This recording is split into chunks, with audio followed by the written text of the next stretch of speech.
gaukat. Argia daukazu. Bai, bueno, egunon ongi etorri eta eskerrik asko gaurkoan ere geure deialdiari erantzuteagatik. Bueno, Donostiako udaleko euskara zerbitzuaren helburua bada hizkuntzaren normalizazioa. Euskararen normalizazioa dugu helburu, bai administrazio barruan, udaletxe honetan, baina baita ere hiri guztian zehar ere, hiri zabalean ere. Euskaldun osoak lortzea da geure helburua, eta gainera lana egiten dugu aliantzan. Aliantzek eraginkor eta sendoago egiten gaituztelako, eta gizarte zibilarekin elkarlanean helburuak errazago lortzen ditugulako. Eta horrexegatik gaude hemen, Donostiako udaleko euskara zerbitzua, euskaltegiak eta zentro homologatuak. Hori da aliantzaren argazkirik onena. Eta gaur hemen gaude, euskaltegietan izena emateko, euskaltegi zein zentro homologatuetan izena emateko epea zabalik dugulako, eta urtero bezala geure leloari eutsi diogu, euskaldun izate leloari. Honek bi adira dituelako.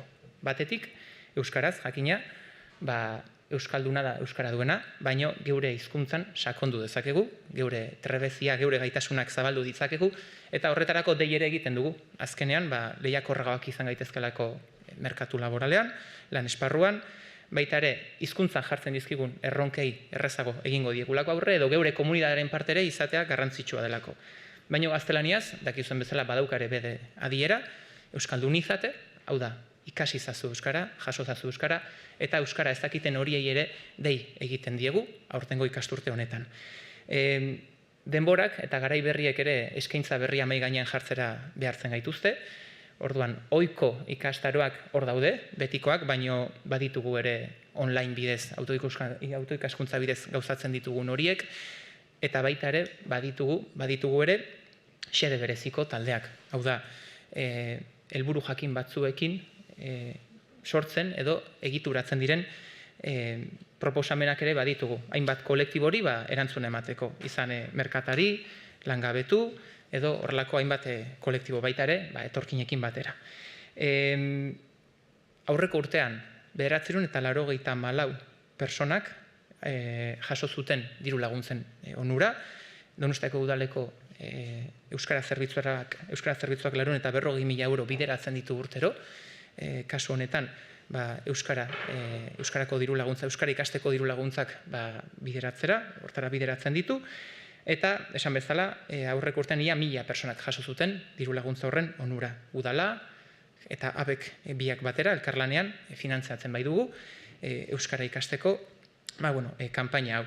Eta, esan bezala, aurreko ikastago urtean abiak erabateko doakotasuna zeukan, aurten aberen bitartez ere, aurten abiak izango du doakotasuna.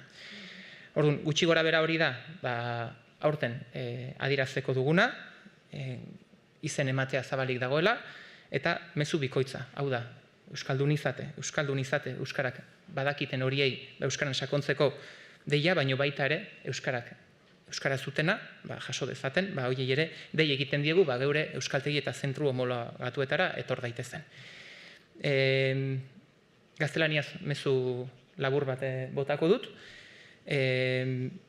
Como bien decía, es el objetivo del Ayuntamiento y del Servicio de Euskera del Ayuntamiento de Donostia conseguir la normalización del euskera, tanto en la administración, pero también en la ciudad, y eso lo hacemos a través de alianzas. Las alianzas nos hacen más fuertes y más eficientes. Y que hoy estemos aquí, en el Ayuntamiento de Donostia, el Servicio de Euskera, los centros homologados y los euskaltegis, es buen reflejo de ello. Seguimos con el mismo lema de años anteriores, Euskaldunízate, con ese doble mensaje. Aquellas personas que ya tienen el euskera para que sigan profundizando en sus capacidades, pero también dirigimos el mensaje a todas aquellas personas que aún no tienen el euskera como idioma. Les hacemos un llamamiento también para que se apunten y den el nombre a los centros homologados y al euskaltegi.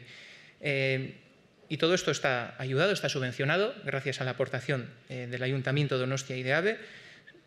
Son 440.000 euros los que destinará el Ayuntamiento para aprender euskera, y el año pasado fueron 994 personas las que recibieron esta ayuda.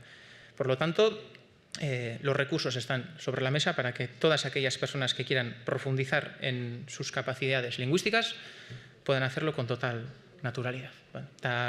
Esan bezala, aliantzan egiten dugu lana, elkarlanean, Eta kasu honetan, Urumea Euskaltegiko Ana Garmendia daukagu hemen gurekin, eta Euskaltegi eta zentro homologatuen izenean berak hitz batzuk zuzenduko dizkigu.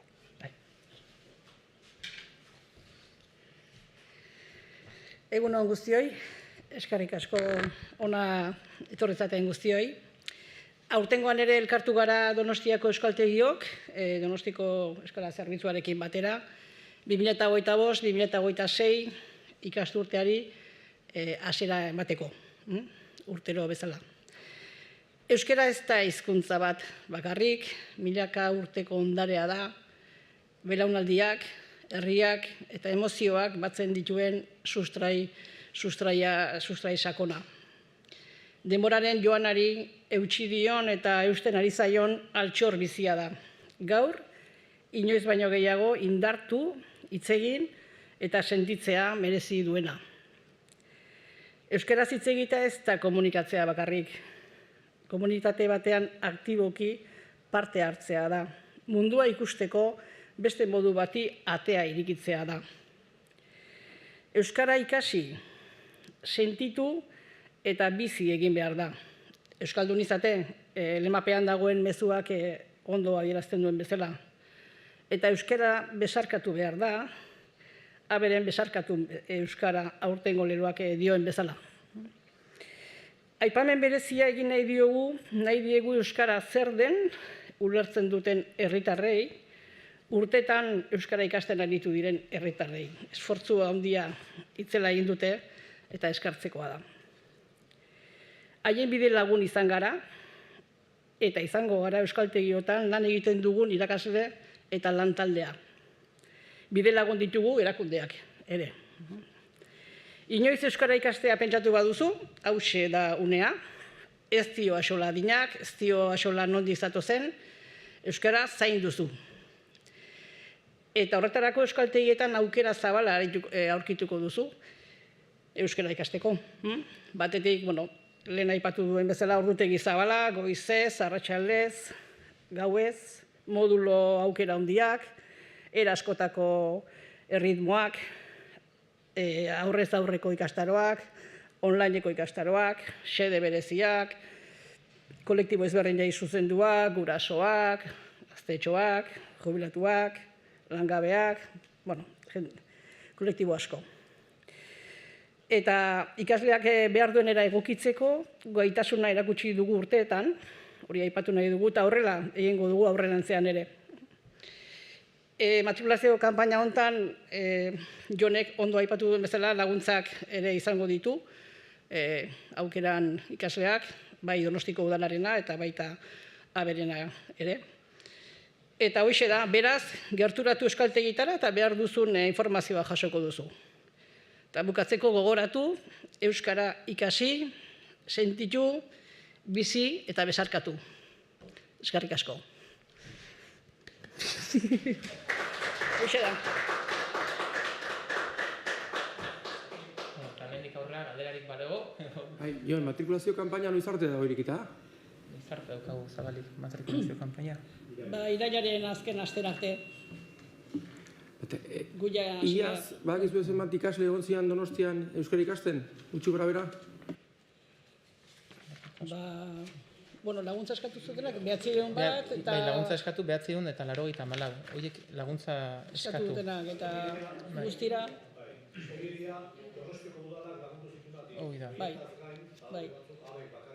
Hori da.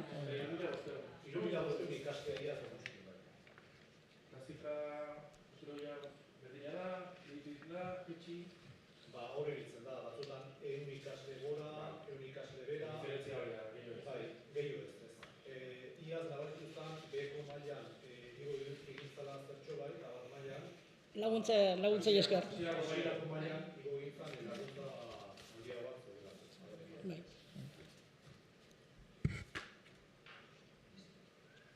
Listo? Eskerrik asko. Zuei. Zurea, ez da?